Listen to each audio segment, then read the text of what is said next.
Buti ka mo, napakyaw na yung mga konti, alas konti na lang yung mga natitira. So, May maganda-ganda. negosyo ko na naman. Epe, jobs na. Oy, eto, may natira pa. Kanina, marami akong paninda. Pero ngayon Iba-iba ano. konti-konti. May prutas. Nakaraan, puro santol. Oh, hindi. Ngayon, gulay naman. Siyempre. Galing. Ibang klase.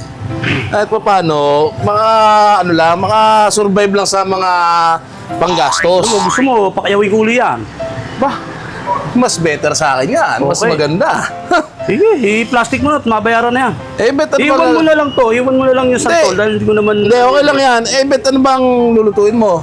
Magsisigang ko sa bayabas. Tama-tama. Tama-tama, Tilapia. tol! Ayan, tama-tama. Deputy, Tilapia. kangkong! Bibili mo na ito lahat? Lahat, i-plastic mo na. Okay. Tama-tama yan. Walang grabe lang. Maraming pera pala ito ngayon. Eh, Pero dahil suki ka, Libre na yan. ibibigay ko na sa ito. Okay. Ito, libre lang to. Ito lang libre, ha? Wala yata yung social natin pogi ngayon. Ito Hindi yan. yata... Wala nga. Wala Parang yan. ano nagdadamdam Iraw. Hindi mo kasi pinagluluto. Pare, ito, ano na lang to? 5. Sige. Ito, siguro mga 15. Okay. O, ito. Angkong. Tamang-tama, sinigang sa bayabas. Okay, pare. Bali, Kano lahat yan? 5, 15, 20, kangkong 30, 70.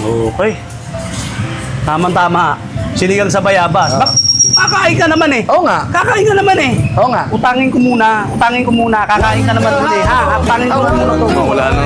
Yun lang ang tubo. Sige nga, subukan mo. Wala kang awa!